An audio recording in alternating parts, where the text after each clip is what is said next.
Greetings, Herle Burlyites, and a happy pre-Rum and Coke Friday to you loyal pod listeners. A treat today, we've assembled our policy panel again to give us their thoughts on what has easily been the most contentious piece, deliberately the most contentious piece, from the recent budget. Tyler Meredith, Ken Boessenkool, and Dr. Jennifer Robson are here to talk about those goddamned or those absolutely spot on, depending on your point of view, capital gains tax measures. Tyler is the former head of Fiscal and Economic Policy for Prime Minister Trudeau and Ministers of Finance Chrystia Freeland and Bill Morneau. Today he's a founding partner at Meredith Boessenkool Policy Advisors. Ken is the other, more conservative half of that founding partnership. He's one of Canada's leading policy strategists, having worked with Prime Minister Harper, Premier Klein, and Christy Clark, among others, and he's a research fellow at the C.D. Howe Institute. Jennifer has been in senior roles in policy development and research with the federal government. She's now program director and associate professor of political management at Carleton University. Her research centers on the intersection of household finances and the design and implementation of social policy. So, who better to dive into this topic and tax policy more generally? The answer is nobody. Nobody, goddammit. This is the group. Jennifer, Ken, Tyler, thanks for doing this with me today. Making the time. Thanks. Thanks for having us back. So, we're going to talk about taxes, and we're going to make it interesting. Okay? This is a real challenge for the group of us. So let's start. I want to get into some broader issues, but let's start with this capital gains tax measure. And Tyler, let me start with you because you've been a very articulate advocate of this tax measure on social media since it's been announced. So who is it going to affect? So it's going to affect, depending on how you want to measure it, somewhere between about 4 to 5% of people potentially over the course of their lifetimes. In a given year, it's going to be about 0.2 to 0.4% of the tax filing population, but we want to think about it over a lifetime because obviously people don't have capital gains every year. We're talking about something in the order of 4 to 5% of the population. There's about 28 to 30 million personal filers and about 1 to 2 million corporate filers. You put all those people together, it's about 4 to 5% of that population. Now, depends, and I think we talked about this a little bit just after the budget, it depends of that group, who is rich, right? Because that's kind of what this thing is meant to target. And I think this goes to the distinctions that happen in policy and in politics, that we think of whether you're rich or poor on the basis of income, not on the basis of assets. And so there are people affected by this who may have moderate middle-class incomes, but actually have accumulated over their life a whole bunch of assets for a bunch of different reasons, cottage owners, for example. And the reality is those people actually are fairly rich, but this is effectively a wealth-based tax of some kind. And it's probably the cleanest version of a wealth-based tax that you could do. I think, David, if you remember, a year ago, you asked Jennifer and I, if they wanted to do a wealth tax, how would they do it? We actually both independently said capital gains. That's where we've ended up. And, we'll get into the reasons why that is, but that's primarily who's going to be touched. Okay.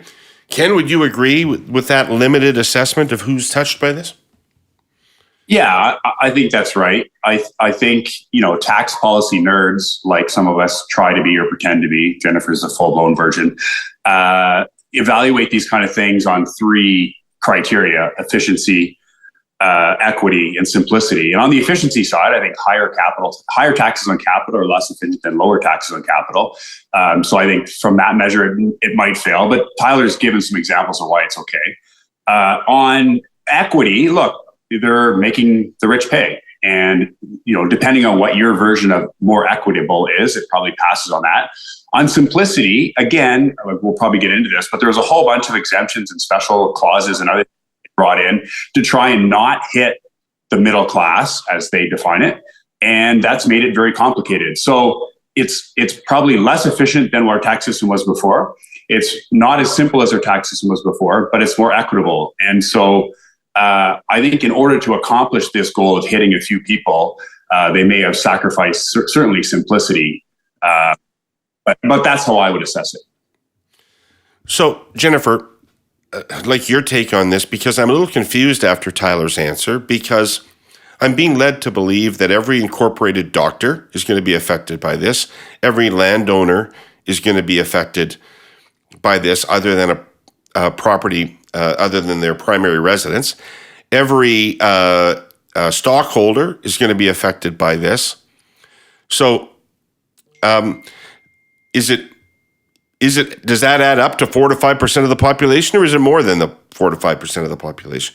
Well, let's just start with the word every there, right? Okay, because so every stockholder will be affected by this. This new change in terms of the inclusion rate, if you are filing as a person, this only kicks in with gains over 250,000. So if you have more than 250,000 in realized gains from stocks, congrats. I don't know what your portfolio strategy is, but I would like to learn from you. In terms of property owners, let's remember the vast majority of people who are going to be property owners are probably going to be the ones that we worry about the most in terms of they have large amounts of property that may have accrued major gains over time, probably farmers. There's special treatment in terms of carve-outs and lifetimes exemptions for them. Let's deal with the doctors. Well, you mentioned they would be incorporated, so they again qualify for that lifetime exemption. I learned a fabulous new tax planning phrase yesterday from the financial company that specializes in advising incorporated doctors, which is crystallization of capital gains. We can get into the weeds on that one. Anyway, all of this to say, there are for each of those examples, there are lots and lots of ways that people are likely to not be impacted, even if they might hit that trigger threshold of 250,000. There are lots of strategies for them in terms of planning ahead and managing that change to their tax situation. Fundamentally, let's remember, to get this new inclusion rate, we're not changing the overall kind of parameters around how capital gains are treated in the system. What we're aiming for here is actually better integration of how we treat taxation of capital formed by companies, right, that they then pay through to the people who invest in them. Because the personal rate and the corporate rate have, especially for small business, have really gone they've really come quite far apart. And so by having such a low inclusion rate for so many years, we've ended up in a situation where an awful lot of folks who have access to the best fancy tax advice about crystallization or intercorporate transfers and the rest of it have been able to significantly reduce the amount of taxes that they are paying, even though they are, our system is supposed to be progressive, that your ability to pay is supposed to be what determines the amount that you are contributing to the overall system. So the people who are really going to be most hit by this are going to be the ones who most often use capital gains and claim capital gains income. And I went back and I checked the budget numbers. They were saying the top 0.01% of Canadian income earners in this country get about 40% of their income from capital gains alone. They're the ones who are going to be most likely to claim a capital gain year after year after year. I appreciate they will probably be less enthused about having to include more of their gains in their marginal effective rate. But again, we're talking about people with a lot of money who are going to be most impacted by this. Okay, so, I didn't read Thomas Piketty because that's too difficult for me, but I did read articles about Thomas Piketty. And so I understand that the wealth is where the money is, not income. But why is it getting broadly understood, though, now that this is going to affect a broad range of Canadians? It is not understood the way you're talking about it. Tyler, do you want to take a crack at that? So, why is this? Why is the popular understanding of this little off the rails? Yeah, so there's been some polling that's been done that asks people, do you think it'll apply to you? And somewhere around 20 to 25% of people think it'll apply to them. There are different estimates of that, but the latest numbers, including the government's own internal research that has been reported on, says about 20% of people think that they will be affected by it. Now, that 20% is much bigger than the 4 or 5% that I mentioned earlier. So obviously, to your point, David, there's a disconnect there. But what has been clear in the public opinion research that's come out so far is that number of people who think that they are affected has actually gone down over time. There's a reason, I think, because of explanation as people have learned more about this, they've realized that it doesn't apply to them. But what's interesting about this, right, to the question of wealth, is that 80% of Canadians will never in their lifetime ever trigger a taxable capital gain. Why? Because they happen to hold wealth in things like RRSPs, TFSAs, and their principal residence that just isn't taxed, right? And so even before we get into any of the additional exclusions that Jennifer talked about earlier, the $250,000, for example, most people don't generate taxable capital gains because that's not how the average household in this country accumulates wealth. And none of that is going to change as a result of this particular tax measure. So from the perspective of, why are we doing this? We're doing this because, to Jennifer's point, over time, because there's been a differential rate at which we've taxed capital income versus dividend income versus salary income, it has encouraged people to put more of their money into assets and into things that generates income that looks like capital rather than dividends. And one of the benefits this will have for the tax system going forward is that while it won't be simpler, as Ken says, it will actually create a degree of neutrality between how you take money, for example, out of a business or of an asset in dividends versus capital. And so effectively, we will be treating those two forms of income the same. But right. Just to go at my co-founder here for a minute, Tyler and I have a little firm. We generate income of various kinds, and we have the ability as an incorporated company to decide how we take that.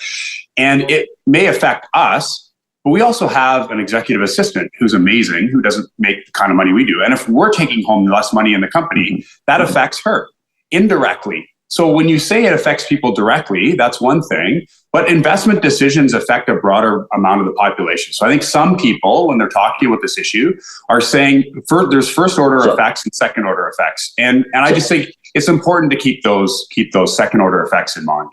So Ken's absolutely right about that, but let's just game that out, right? There's only about 1.5 million, correct me if I'm wrong, Jennifer, but 1.5 million, what we call CCPCs, Canadian controlled private corporations in Canada, right?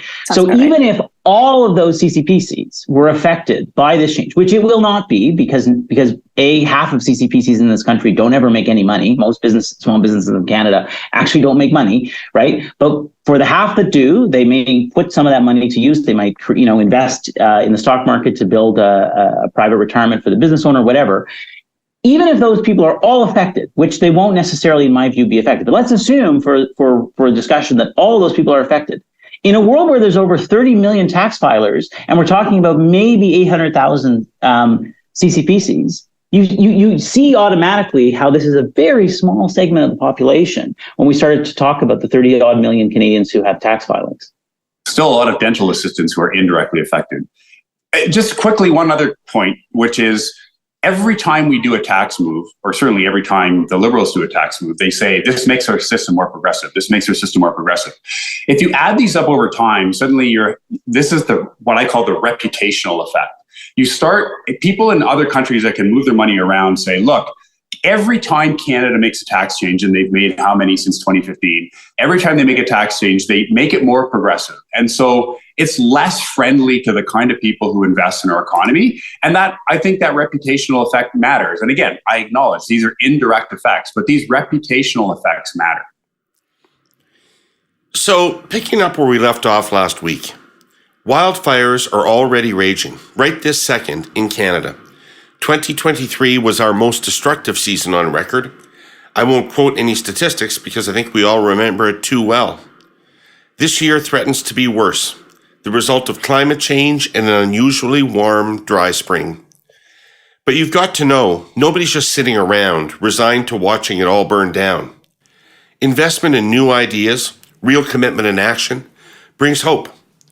Last week I told you about TELUS's Pollinator Fund for Good, putting money and resources into dryad networks, sensor technology deployed in BC's boreal forests to detect wildfires in their earliest smoldering phases.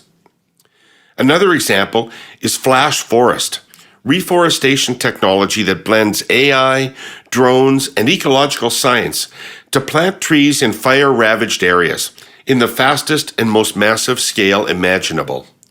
It works like this. Remote-operated drones fire seeds that can germinate even in drought conditions at super high velocity into the soil, 20 seeds a second, and up to 1 million trees a day now. The goal is growing 1 billion trees in Canada over the next several years, transforming how tree planting gets done. More trees, faster, helps reverse climate change. So far, the TELUS Pollinator Fund for Good has invested almost $50 million into innovative startups like Flash Forest, driving social and environmental change for a better world. Investments that TELUS wants to keep making. Dose of reality, regulatory conditions play a role in how much they can do. Right now, the government is laying groundwork for a new wholesale regime.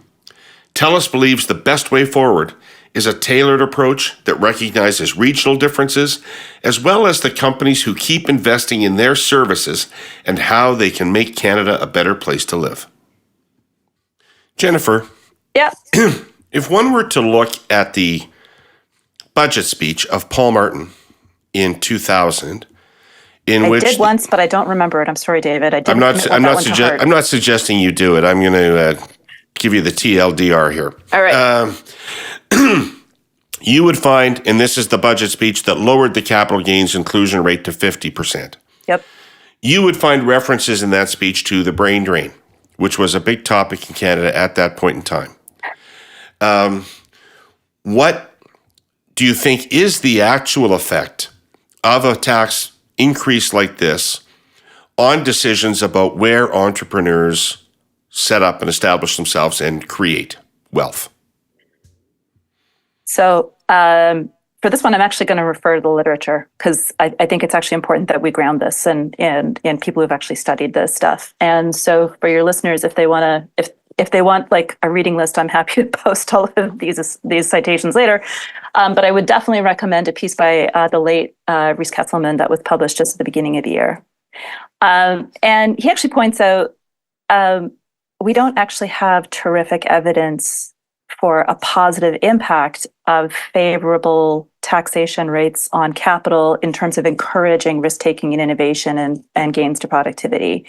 So like one of my wishes is that somebody would actually do a deep dive into the data, like the confidential data from CRA, to actually look at like where are the sectors where capital gains are actually being claimed, and actually are they associated with productivity gains in this country. In terms of the migration fears, here's the thing. Again, for readers who want to do a bit more reading, I strongly recommend the book The Myth of the Millionaire Tax Flight by Christabel Young. And what he did is actually take the natural experiment of differential tax rates in the US between states, right? Because some states have state and local taxes, others don't, blah, blah, blah. And what he finds is actually place is really, really sticky, right? So we actually, the extant evidence is that entrepreneurs start a business where they live. And the human capital, the social capital they build up, the schools that their kids go to, all of that stuff matters to them. And they tend to be a little reluctant to move, even if the tax rate could be favorable if they just moved the business over the state line. And let's also remember, in terms of brain drain, everybody always brings up the US as the place that's going to suck, all of the Canadian talent south of the border. Again, getting back to Rhys's piece, sorry, I just realized that made it sound like a candy. Rhys's Pieces, sorry. Kesselman's piece.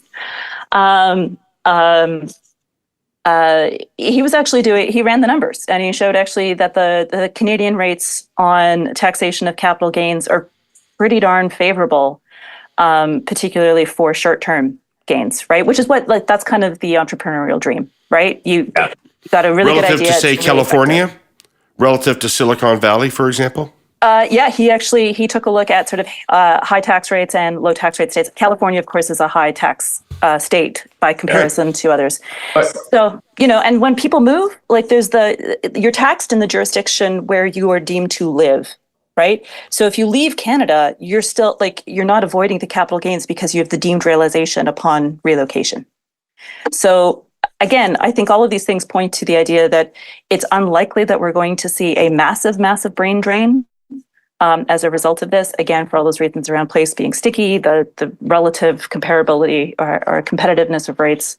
So, yeah. But here's where I'm going to be critical of my own former government for a second, because I think I probably should do that. I mean, it's true that when you look at all of the exclusions, for Main Street businesses, for place-based businesses, as Jen said, Jen's absolutely right about the literature.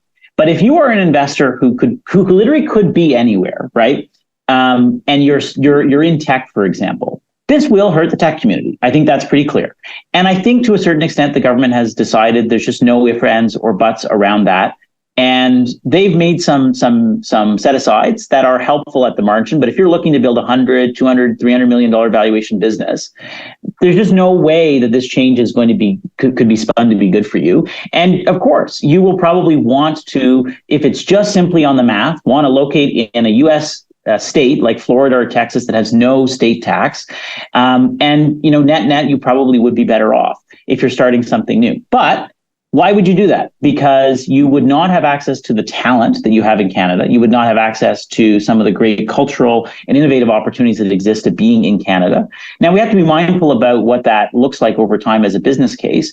But that's probably the one segment where this tax measure is going to probably hit the hardest.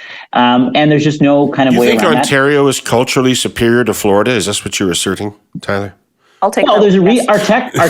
our tech sector has grown the fastest in Toronto compared to anywhere else in North America in the last decade, right? There's a reason for that, because it's a really interesting place to be.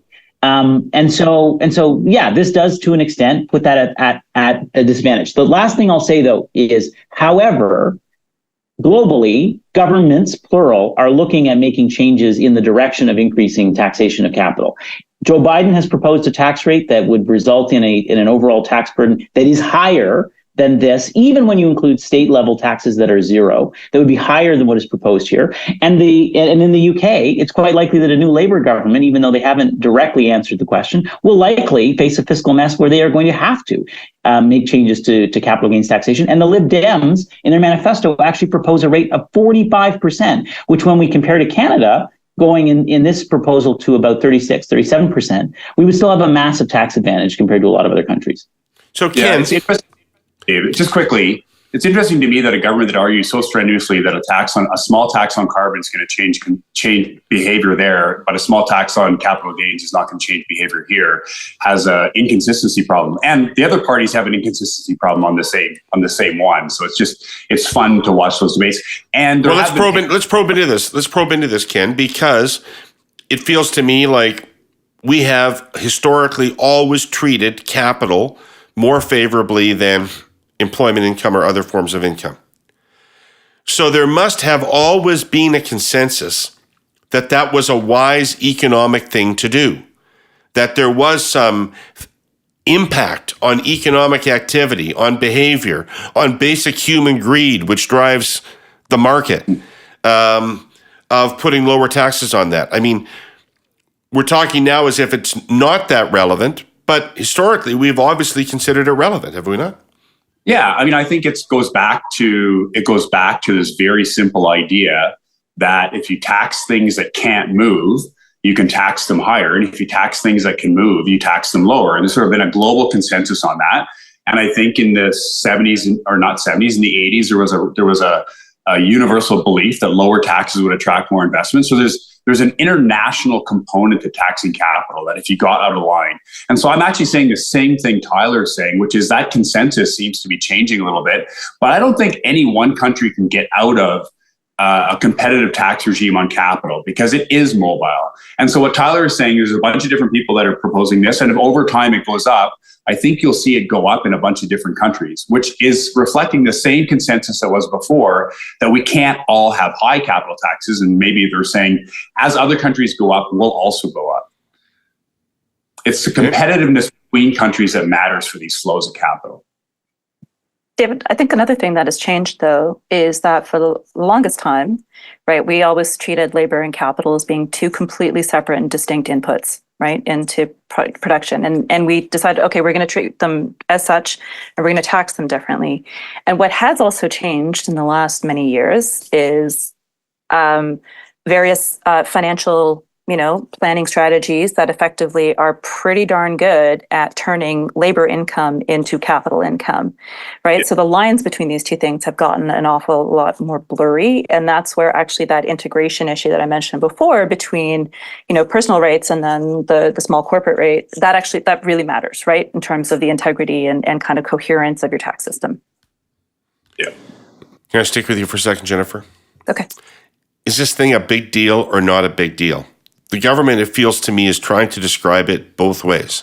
Right. It is both, as Chrystia Freeland told us on the weekend, a bulwark against a dystopian future. And it's also, as the Prime Minister repeatedly tells us, just asking a tiny number of people to pay a little bit more. Right. Right. So we're having a big fight about this, but is it a big thing or a small thing? Okay. I'm sure to the people who are reasonably expecting, as opposed to sort of potentially misunderstanding how the system works, or, have not been able to sort of dive into the details yet. I'm sure to the people who know for sure that they will be affected, that this does feel like a really big deal. To be honest, I think in policy terms, this is likely to, over the medium term, turn out to be a relatively modest change.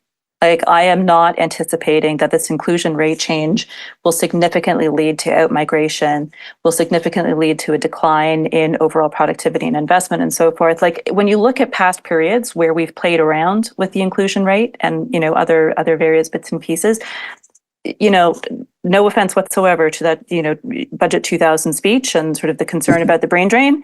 But like, when I actually mapped out the data, I can't see a shift. So that's my anticipation. What I would say, though, is that politically, I think this feels like a big deal, a bigger deal.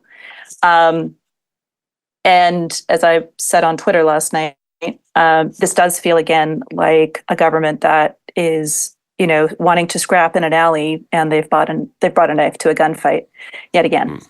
Can I you just brought say something. Wait, I'm going to come to you, Tyler, but I just want to follow up with Jennifer, because she said something twice now, and I'm curious about this, which is, so 25 years ago, the government lowered the inclusion rate, and this year it decided to raise the inclusion rate.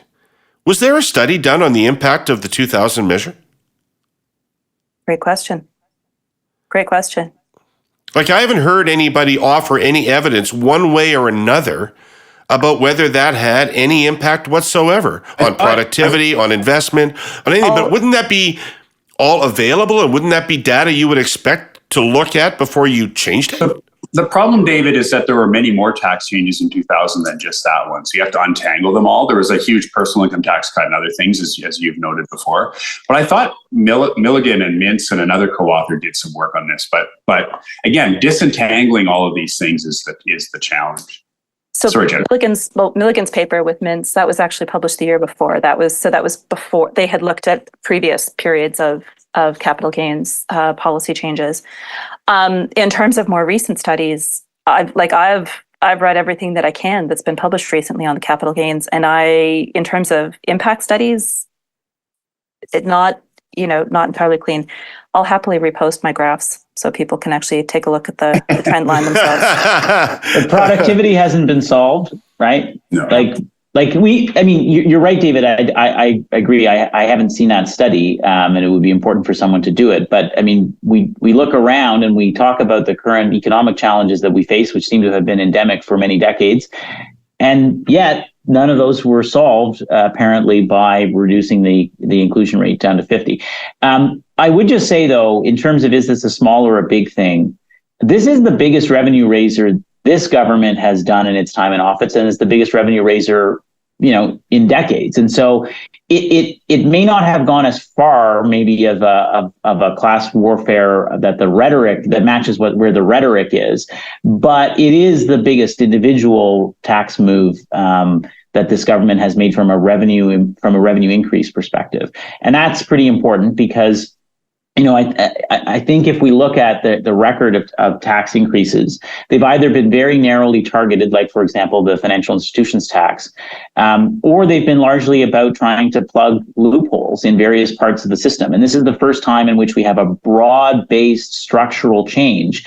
And I think that reflects the current fiscal environment, that it reflects the demands on the fiscal framework, the fact that we have a lot of new stuff that we have to do and invest in, housing being one of them, defense being another, and so forth. And it's just interesting that we're now in that space. And again, as I said earlier, a lot of other countries are also in that space too. I think what's going to happen in the UK in the next few years is going to be very interesting to watch, because we're kind of playing out a similar version of that. So, the wildfires burning out west right now are different. They are bigger and they are more ferocious, and some of them are unstoppable. They are straining the country's capacity to cope. Experts now talk about coexisting with forest fires rather than controlling them. They have become natural disasters on par with tornadoes and hurricanes. Last year was the most destructive on record. Fires in BC actually killed 6 firefighters. And the federal government is predicting another potentially catastrophic summer as the western drought enters its 3rd year and temperatures continue to spike. Our sponsor, CN, will be in the thick of it. CN's trains will continue to roll. They simply must for the sake of the economy. Sometimes trains are the first on the scene of a wildfire in the Canadian wilderness. And 3 of CN's trains will actually go out looking for fires. Their names are Poseidon, Neptune, and Trident. They are actual firefighting trains, able to reach and suppress wildfires often more quickly than traditional first responders. Until this year, Poseidon did battle alone. Neptune and Trident were unveiled by the railway last week. Each of them carries 49,000 gallons of water, foam, and fire retardant, along with pumps, hoses, and water cannon. Their crews are specially trained CN employees and contractors. Neptune and Trident are also equipped with 2 360-degree cameras, one at either end of the train, providing fire officials with a real-time line of sight. The 3 firefighting trains will provide CN with a powerful suppressive counterpunch, capable of keeping tracks open and routes clear. By now, everyone understands the destructive force of climate change. There is no choice but to adapt. That is what CN is doing.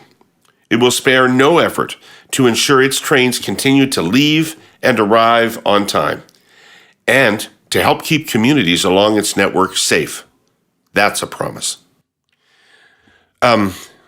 Tyler, I really only have one last question on this, and it relates to a line that Poilievre has had since his announcement that he was going to oppose this measure. And this is a line that if I have any money, I'm going to bet it that it was a focus-tested line, and so they know it works. Which is all the rich people were given 6 weeks by this government to get their shit in order and avoid this tax. And it's you with your farm or your inherited cottage that are going to end up paying it. Yeah, look, I mean, there's some truth in that. But that being the case, and I think they chose to give people some notice in the same way that past changes to this kind of a measure, if you go back and look at the 2000s, also had a delayed implementation. Now, that was going down, not up. But the point being, you do want to give people time to plan their affairs. And that was, I think, the intent behind the reason to have a delayed implementation. They could have just done this on the day. But wait a second. Let me be cynical. It looked like they wanted people to take advantage of the 6-week window because they booked a shitload of money. Yeah. It has, right? Yes, there's a huge fiscal advantage, absolutely, to doing that because it brings forward revenue into the fiscal framework. And by the way, every province is going to benefit from that to the same extent too. Doug Ford's probably going to get somewhere in the order of $4 to $5 billion in extra revenues over the next 5 years as a result of this measure. And nobody's talking about how the Ontario Treasury is going to spend that. We can maybe predict that there'll be a tax cut in the fall economic statement. But my point being that there is precedent from a tax policy perspective that you give people some time to plan their affairs. And I think that was the intention behind that decision. It just happens to also have a fiscal benefit behind it, as you mentioned. Yeah. You have another show with a bunch of political people, and this is meant for policy nerds, but I can't help but notice that Poilievre here, like this is setting up a debate between Professor Poilievre and populist Justin Trudeau. Poilievre put out a 15-minute video. Now, all 3 of us on this panel teach courses at university. I teach a course at McGill, and I spent a half a day on Adam Smith and a half a day on Frederick Hayek. And Pierre Poilievre, in his 15-minute video, spent the equivalent of a professor's half a day on Adam Smith in a video meant for the public. Now, he did this before with the housing video, and everyone said, ha, ha, ha, 10-minute housing video. But a lot of people watched it. And if you watch his video on this issue, it's Professor Poilievre Now, your political panel would say, if you're explaining you're losing, holy crap, 15 minutes is an explanation. And it's going to be fascinating to watch Professor Poilievre debate populist Justin Trudeau. So it's like eat the rich versus Adam Smith and competitiveness, like all the words that the Economist Party that we like to pretend we belong to, with the reason we're not, the reason why the Economist Party never wins elections because they talk about competitiveness and all these issues that Canadians don't understand. But here's Poilievre doing all of that stuff. So sorry to be political on your panel here, but it's a fascinating debate. They're multi-tracking on their messaging because, yes, they've got a very substantive piece out on YouTube, but on the other hand, he's telling farmers that they're going to be nailed by this, right? He's playing the populist angle. He's playing the populist angle himself. But let's get on to one last link to Poilievre, because this is not a political conversation, but the apparent next Prime Minister says he's going to have a tax reform commission relatively quickly upon becoming Prime Minister. Ken, let's start with you. What's the most important change you'd like to see in the tax system? I think a broad-based tax reduction that hits as many people as possible. And I think that would have to be on the income tax side. But if I was going to do that, I'd be tempted to do it before the election, not after. I was involved in the 2004 election campaign. It had a bunch of income tax cuts, and then I was involved in the 2006 where we proposed a GST cut. And I can tell you, as Mr. Harper reminds me often, we lost in 2004, we won in 2006. So if you're going to plan a broad-based tax cut like a GST cut, you want people to know about it. So on the one hand, I'm a little surprised that he's going to say, wait and see. On the other hand, he's got a pretty formidable lead, so maybe he thinks he doesn't have to. Next time you're talking to Harper, tell him that Zaccardelli won him that election, not the GST. But anyway. Well, we have another show on that. I've debated Mr. on that many times. Jennifer, what would you be looking for out of tax reform? I don't think this is going to be any surprise coming from me, but I would be looking at how we actually administer the system and reduce the compliance and reporting burden. Like basically move to a system where people who have very simple returns do not need to take proactive action. CRA already knows and has the information they need. They can complete the return for them. Why do we need to file at all? I'll tell you, I was a little delinquent once, and I found out exactly how much they know about me. Which is, they know everything. A lot, right? Right? They know a lot. They know a lot. Yeah. So the issue of filing is that, look, for I imagine those of us on this call, if we miss a year and, okay, but we're up to date in terms of what we've been paying, right? Then, whatever, it's fine. Right? We weren't expecting a huge refund and whatever. But for an awful lot of folks, filing is how they qualify to keep their housing subsidy or their childcare subsidy or to maintain their child benefits that they rely on. Or if they're a senior, they don't file, then their CPP checks and their OAS checks stop, right? Or guaranteed income supplement. So it's a really big deal, not to mention all of the, well, I've already mentioned a couple there, right? Like, housing subsidies, daycare subsidies, but all the other stuff that we run provincially and even locally that depends on proving what your income is. And how do we prove income in this country now? It's on the basis of your tax return. So if you have to file a return, like this is a stressful, sometimes quite costly experience for people. And so the number one thing I would like to see happen is make it so that CRA already has what they need to know about you. You don't have to file. You, of course, have an opportunity to review and contest, just as you do now, right? Would the argument be that it reduces the voluntary nature of it? I mean, if the government's just determining your tax bill and taking it from you, that's a little different from you determining your tax payable and submitting a form? Not voluntary. Try not paying. No, I mean, well, there's that. I don't mean voluntary. Yeah, I don't. But there's also the issue of try telling CRA that the number that was on your T4 slip for your salary is not the right number and that you think it should be something else. They will turn around and say, no, you can do this, and then you can later on you can appeal, right? So like that problem, we have that problem. We're stuck with that problem now. Yeah. Right? But we end up forcing people to pay money for it. So it's hard for me to answer this question, David, because some of the things I've always wanted to do with the tax system, we may have done in some time that I may have been part of government.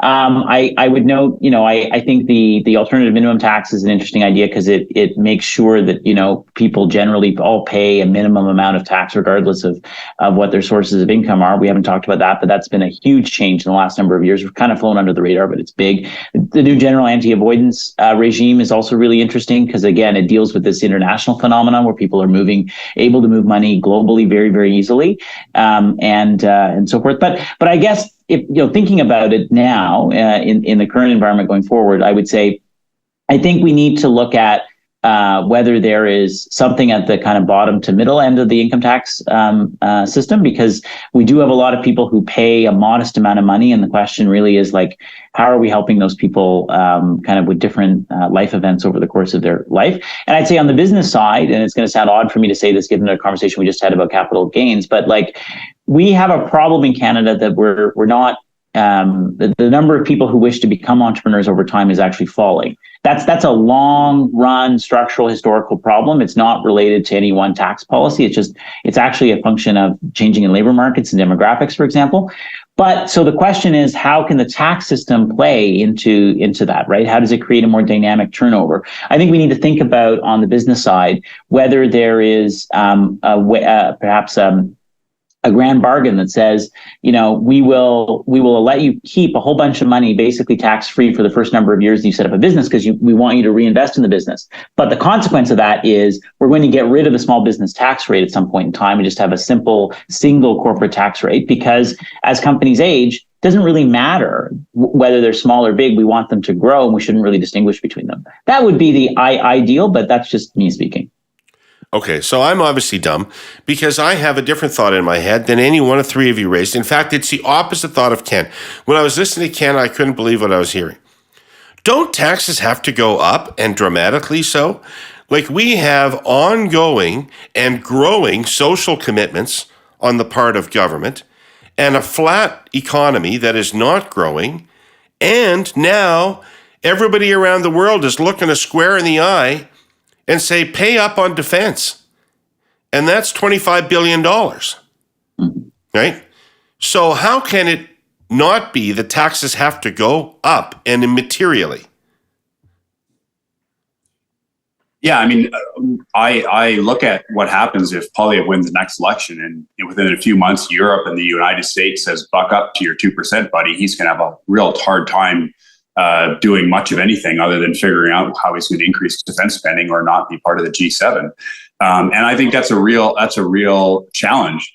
But there's also things that I think we're spending on now that a Poilievre government would prefer not to spend on. And those are difficult, hard choices. David, you know all about how to make those hard choices.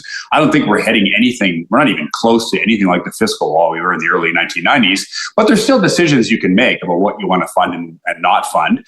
I think, there's the federal provincial transfer world where there's some things we can do differently to align taxes and spending better on healthcare and other things, and recognize that provinces run the healthcare system, give them more tax room, and then let them worry about how to raise revenues for their tax system. So I think there's some big structural things we can do, and there's some spending that exists that we can say, is this really, do a real program review? Are these really things we want to keep spending money on? How come none of you are talking about the GST? I mean, Ken raised it as a political tool in the 2006 election. And indeed, in public opinion terms, the fight between GST and personal income tax cuts, which we were proposing, was not a fair fight because people thought the GST cut would happen and they didn't think the personal income tax cuts would happen. So, and the GST has a singular status in Canada or whatever. But to be honest, we were all in super high dudgeon about your promise because we'd all been educated by the Department of Finance for 10 years on tax policy. And they told us this was the best tax to raise revenue from. It should be higher, and personal taxes should be lower. So when you're looking for $25 billion, why wouldn't you start there? Never listen to Department of Finance tax policy, Brent. Exactly. No, I've worked with them. Tyler and I agree on that. Look, let me quickly say this, and this relates to our opening discussion. Over 90% of Canadians save their money in RSPs, TFSAs, and their home. None of those things are taxed on an ongoing basis. So our income tax system is as close to a consumption tax as you can get for almost everybody. And so like this argument, you shouldn't cut the GST and you should cut income taxes instead. I just think our income tax system, because it exempts most of the things people use to save money, is just not, it's not a relevant argument. Look, I'd love a big income tax cut, but if I win an election on a GST cut, I'm happy to win an election on a GST cut and defend it. So let me just speak up for the tax nerds in the Department of Finance.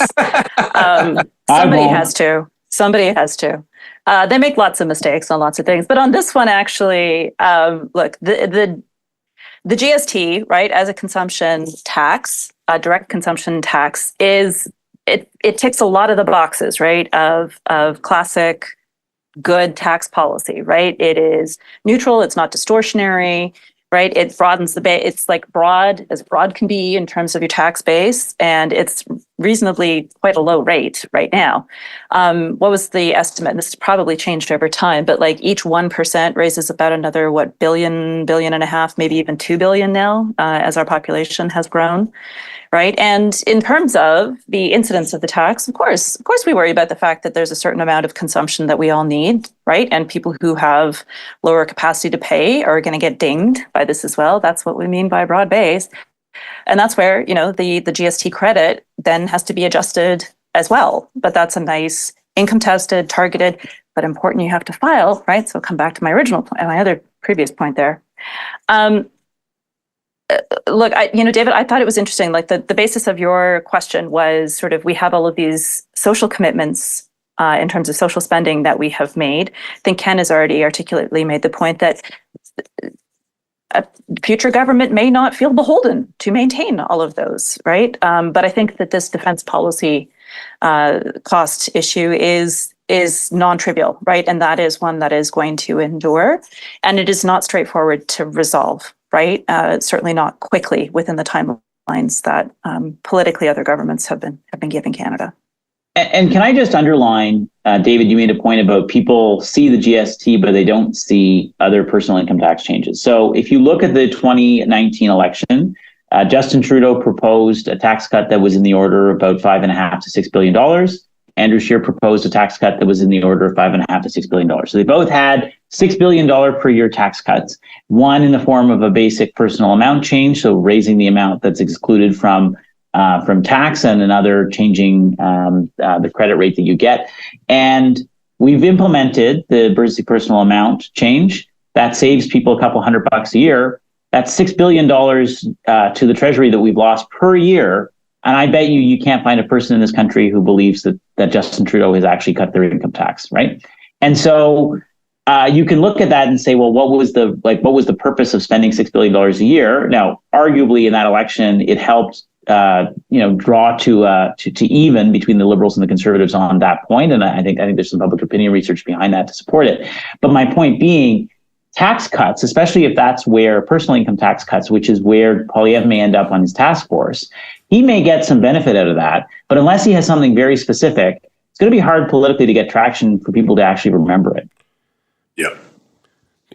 People remember certain things. I mean, I think Harris broke through with a percentage tax cut in 1995 and delivered tax cuts of a magnitude that people believed corresponded with that percentage.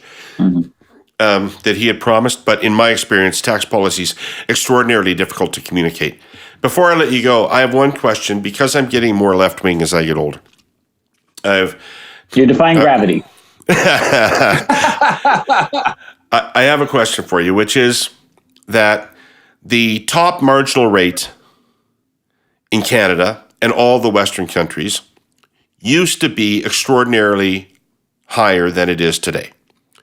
Around 1980, you might find top marginal rates of 80% in Canada, the United States, England. Okay? And now the top marginal rate is, 53 in Ontario, something like that? Yeah, that's right. Okay? Yeah, mid-50s. And at that level, people think it is almost expropriation level high. So I'm kind of curious. Did these rates come down because of economic analysis, that was the right thing to do? Did they come down because of pressure from affluent people? Did they come down because of some change in culture or understanding? But it's a pretty dramatic thing that it used to be acknowledged that the most affluent people had an extraordinary obligation to redistribute, and now we don't believe that anymore. I think people understand broadly the difference between the tax they pay and the services they get. And I also think so like in Canada, we pay higher taxes because we have a healthcare system that we all love and cherish. And the United States doesn't have that. They pay lower taxes, but you have to pay private healthcare. I would also repeat a point I made earlier, which a lot of these things, they all moved internationally together down, and they may all be moving internationally up. So I think the answer to your question, David, is there were a couple of big leaders on this, and we know who they are: Margaret Thatcher, Ronald Reagan, to some extent Brian Mulroney. They moved or led or followed, but the world went along with them. And if Tyler is right that the world is now looking at a different world, different reality, I think globally we'll move in that direction. But the bottom line is, I don't think you can ever get the sense, and maybe we're getting there in Canada and other countries, that you're paying more taxes than you're reasonably getting back in services. And I think that link has to remain durable, and people have to believe it. And if you don't, I think that's when you get Tea Party type activities on behalf of Canadians. I mean, the taxpayers in the 90s were much more powerful than they are now, for example. Jennifer, what do you think? So a couple of things on this. There's a whip-smart new academic at Sherbrooke, Antoine Jean-Grégoire, that I've done a bit of work with. And some of his research has been looking at essentially tax literacy. Like, do people understand what it is that they pay and where those revenues go and what services they get for it in return? And there are real gaps, right? Like, so I think there is that informational issue and that transparency issue that is going to be tricky to solve, because let's be honest, this is not everybody's like favorite sexy topic, and notwithstanding the upcoming curriculum we say changes. To the 7 people still listening. Exactly. And I get it. Like, the Ford government is going to try and make all young people learn more about these things in the education system. We'll see if that sticks. I think that there is something to the point that Ken made about sort of international trends, and there being a bit of a, sort of cross-border informal coordination, or at least comparisons back and forth. I think another thing to add to this in terms of the historical analysis, and I'm thinking more about sort of all of that post-war period, right? Where in terms of like what was going on in tax policy, but also what was going on more generally in terms of economic and social changes. And I think a couple of things are important here. Number one, when top marginal rates were that high, you also had quite a number of other rates in between. So before, like if you were upwardly mobile, before you got to that top marginal rate, you had passed through a couple of other rungs on the ladder. And now in a system that has many fewer rates, the marginal step change when you go from one to the other can be perceived as being significant, right, in terms of what you see on your tax bill, on what you see that you have in terms of your after-tax income. The other thing that I would say is that an awful lot of those high rates were originally put in place, during the wartime period, and then immediately afterwards.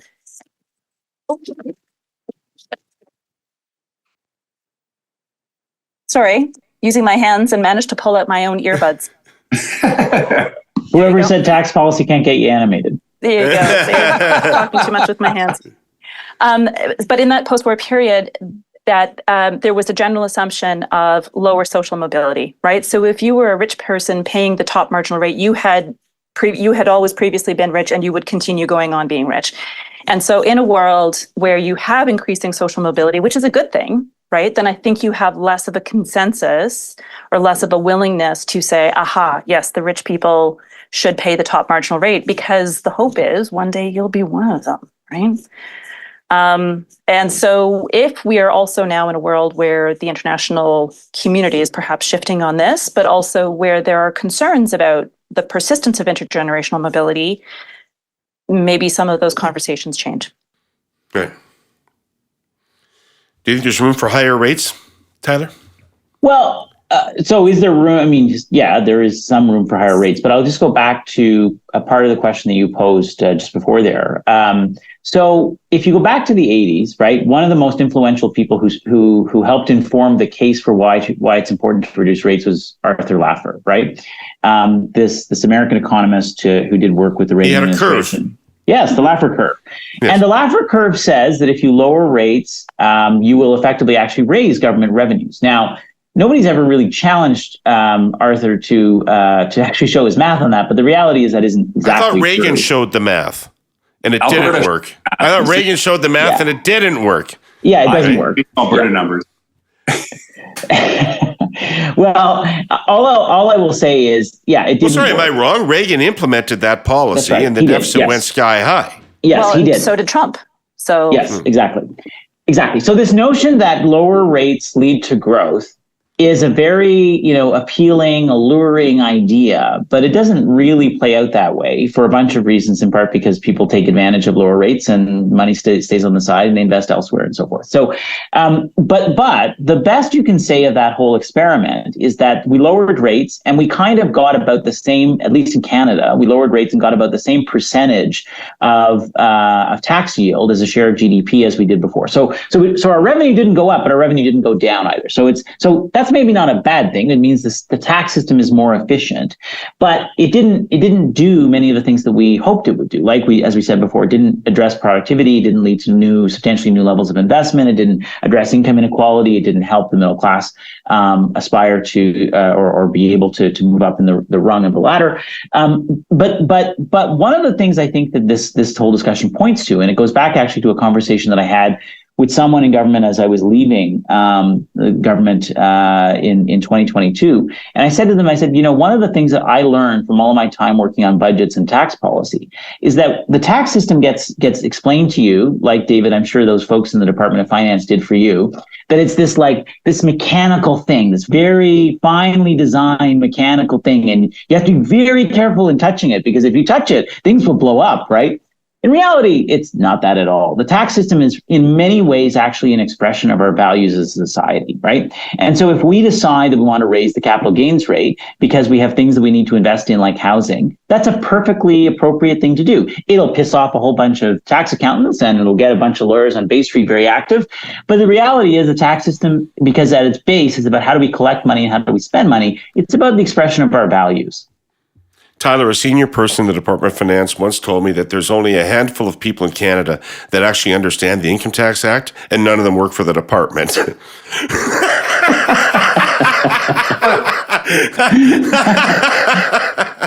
Again, to be the nerd, tax policy is efficiency, equity, and simplicity. And you pick one or two, right? Because if you have efficiency, which means really low rates, it's hard to have equity, which means more fairness. And it's hard to fund the programs we have to have fairness. And if you try to balance efficiency and equity, you tend to make the system more complicated. So, like being weird economists, that framework actually is helpful. And I mean, it's interesting to me, going back to a little, Poilievre is saying he's going to have a system that's lower, simpler, and fairer.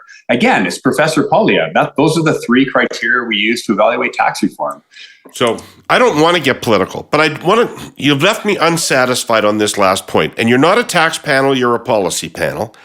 And I just can't get my head around how, when I look at the spending pressures on government, continually aging population, right? Yeah. The need for investments in things like housing that will be ongoing, right? The fractures in the healthcare system, the ongoing Indigenous file and the needs of that, plus defense, and I haven't even scratched the surface of a million others. Talk to the disability community about how they feel about the disability benefit, right? Yeah. So it just goes on and on and on, right? 10 years from now, are Canadians paying more in taxes than they pay today? They have to be. Well, your regular guest on this show, my good friend Sean Spear, had a line recently that said, we're getting Trudeau level of services for Harper level of tax cuts. Now, the capital gains tax was one effort to change that, but I think we as a society have a decision to make. Do we want Harper era tax rates and Harper era spending, or do you want Trudeau era tax rates and Trudeau era spending? And I think there isn't a wrong answer, and this is a debate that's going to play out over the next year between Professor Poilievre and populist Justin Trudeau. And And Poilievre, if he wants lower taxes, is going to have to make the case for smaller government in some way, shape, or form because of these pressures that are coming and because of the international stuff. I look forward to that debate. So I don't know. I don't know that we know the answer. We'll see, David, where the electorate goes. If you would have predicted some of these things before Chrétien took over, you wouldn't have expected the kind of cuts that you guys did in the early 1990s, egged on by my good friends in the Reform Party. But there we were, right? That was a massive fiscal retrenchment, and you've got public buy-in. So I don't think we know for sure, other than these demographic pressures are coming and how we solve for that. We either make people pay more for it themselves or we increase taxes and pay for it collectively. Those are the choices we have. If you look historically compared to where the tax cut era started, at least in Canada in the early 2000s, compared to where we are today, we still have about 1.5% of GDP left to go in room before we got back to those levels of taxation at the end of the late 90s. So theoretically, David, yes, given the fiscal pressures you described, which I agree with, there is both a need and an opportunity for those to be paid for with higher taxes, and probably to some degree that would happen. I guess the only thing I will say, though, to put an underline to this discussion is we live in an era of self-interest. Now, we probably have always lived in an era of self-interest, but it seems to be, at least right now, that is a really heightened political factor. And I guess the question is, do people decide when they look at that the consequence of that is that they should pay for a fairer society that makes productive investments in solving the problems that we need to solve? Or do they say, we could solve that with debt, we're going to kick the can down the road? And we've seen a lot of examples internationally, especially in the United States, that they'll just let the debt curve rise, right? And so I don't know that will come to Canada. I don't know that would happen in Canada, but I could see that playing out as well. Jennifer, any last thoughts before we wrap up?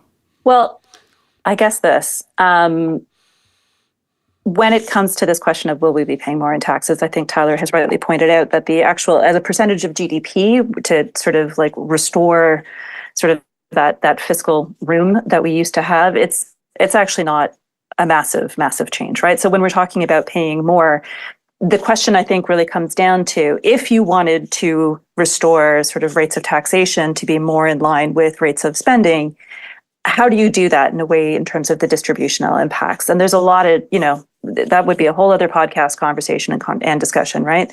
So the answer to your question of like, will we be paying more in taxes, counterbalanced with, I think, Tyler's very adroit point that, we are going through a bit of a moment right now in terms of people's, willingness to engage in collective action, right, and willingness to consent to taxation in order to receive collective benefits and services is being debated right now. But I think that the answer of will we be paying more really comes down to who and how, right, and that there is probably some way to thread the needle to close some of the gap on these spending pressures and these cost pressures, while maintaining that social license, right, that governments absolutely have to have in making any tax policy changes. And these things don't happen overnight. Like, let's not forget the last time that we actually tried to do comprehensive tax reform. And I'm, with all due respect to the Mulroney era in terms of some of the changes they made, but the last time that we actually had sort of a sit-down commission to take a look at the full tax system was back in the 60s. And it took another decade from the time that commission launched to the time when there had actually been sufficient, discussion, debate, and arriving at some kind of package that most people could get behind. So there's a way forward, but it's going to take time. There you go. Jennifer says we didn't build back better, we built back bitter.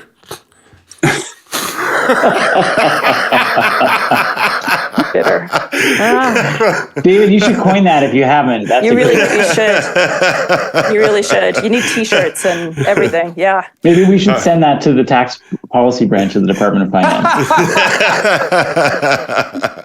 Shout out to Mio Jovanovic and all the folks at the tax policy branch. Good old Louis Levesque. All right. Thank you all so much for this Friday afternoon. Great conversation, and really appreciate the wisdom you bring to this and some of the fun. So thanks very much. I want to thank our presenting sponsor, TELUS, our sponsor, CN Rail, all the Herle Burlyites out there who either listen to this podcast or inexplicably watch it on YouTube. Thanks very much, and we'll see you next week with more. You got something, Tyler? I just as a fun little aside, so given what you said about the tax policy branch, David, if you look at the backgrounder that they published with the Ways and Means motion this week, every example that they give, where they give typicals, it's all names of people who are tax officials in the tax policy branch. There you go. There's an Easter egg for Herle Burlyites. Thanks very much. Take care of yourselves. Cheers. Cheers.